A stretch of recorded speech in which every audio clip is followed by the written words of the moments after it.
रोला जट जो के एहसन शाह का और बलाज का जिगरी दोस्त और हमराज है, उनकी दोस्ती दुश्मनी में कब बदली? मैं तो दुश्मनी देखी कोई नहीं इन्होंने दोवां दी आपस च, लेकिन रिकॉर्डिंग तो पता लगा कि बंदा बेईमान हो सकता, लालच ऐसी चीज़ है। आपकी एहसन से और बलाज से कब से दोस्ती है? अक्सर मैंने बहुत सारी उनकी वीडियोस देखी, उनकी तस्वीर देखी जिसमें आप हमेशा उनके साथ होते थे। जी मेरी दोस्ती एहसन शाह नाल ते बचपन दी है ते बलाज भाई नाल कोई 12-13 साल हो गए ने, इकट्ठे जाते रहे शुरू तो, विच नहीं जाते रहे, कोई महीना नहीं जाते रहे, कोई साल नहीं जाते रहे, लेकिन एहसन तो जाता सी रोज़। मतलब इकट्ठे घूमना फिरना सारा? हाँ जी हाँ जी बिल्कुल, इकट्ठे जा रहे ने, इकट्ठे ही आ रहे ने, कभी सिक्योरिटी लै जाते ने, कभी बिल्कुल कल्ले भी चल जाते हैं।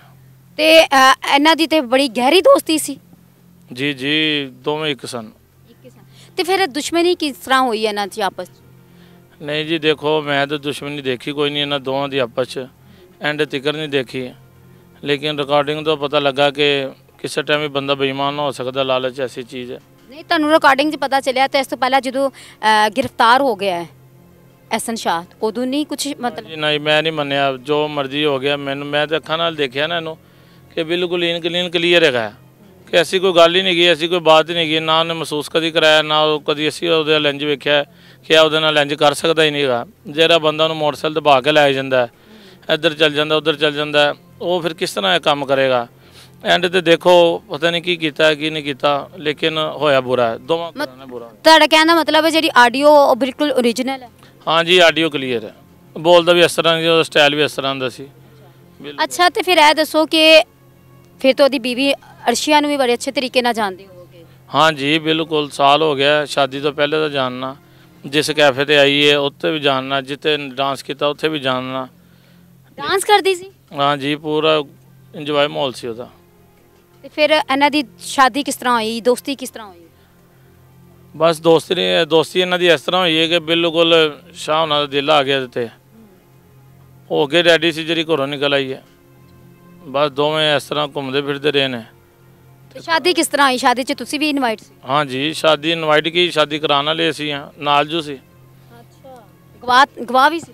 गवाह की पैना है, पता नहीं गवाह पे भी नहीं कि नहीं पे कोई, लेकिन बलाज भाई ने खर्चा किया सारा। अच्छा आप आके किया, आप बह के, और कोई बंदा नहीं आया बाहरों, यदि फैमिली सी तो यहाँ उन्होंने घर दे जी सी। अच्छा तो फिर पहला जो बलाज का कतल होया, एहसन शाह गिरफ्तार होया, तो की लगता है ये पिछे कौन है, बलाज नू कतल करने वाला कौन है? तीफी भट्ट गोगी भट्ट होने ने, और होने ने या कंफर्म 100% कंफर्म यही ने, साडा लाहौर खराब करने वाले, बर्बाद करने वाले है ने। किसी का भी नंबर ला देन, किसी को कोई समझ नहीं आन देनी इन्होंने, इन्होंने लिहाजा गिरफ्तार किया जाए, अमन शांति होए, हर बंदा फिरे तुरे, किसी का भी वेखते हैं बंदा दिहाड़ी पिछे बंदा मरवा छड़ते हैं। हुण तीफी भट्ट का जिहड़ा बहनोई है जावेद भट्ट, उहदा भी कतल होया, इहदे पिछे की लगता है की वजह?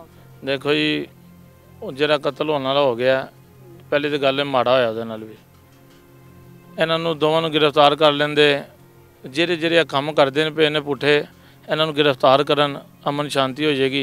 नहीं तो कभी इंटरव्यू कभी किसी का आएगा, कभी किसी का आएगा, यह दो घर की दुश्मनी है, सुलह चल रही है, फिर बलाज चले गया, हूँ फिर कितने चलती होनी है तो फिर चले गया, जो इन्हें सुलह चलती है ना उदो को गेम पै जाती है, इन्होंने थर्ड पार्टी नज़र ही नहीं आ रही कोई। तो तुहाडे ख्याल से थर्ड पार्टी कौन है? देखो जी मैं तो कह नहीं सकता, क्योंकि नज़र ही नहीं आ रही, जो पुलिस नूं नहीं आ रही तो मैनू कित्थे आ सकती है? थोड़ा जिहा आइडिया अपना, क्योंकि तुसी तो काफ़ी टाइम तो इन्हां जानते हो, बड़े क्लोज भी रहे हो। देखो इन्ना क्लोज हाँ कि फिर भी नहीं समझ आन दी।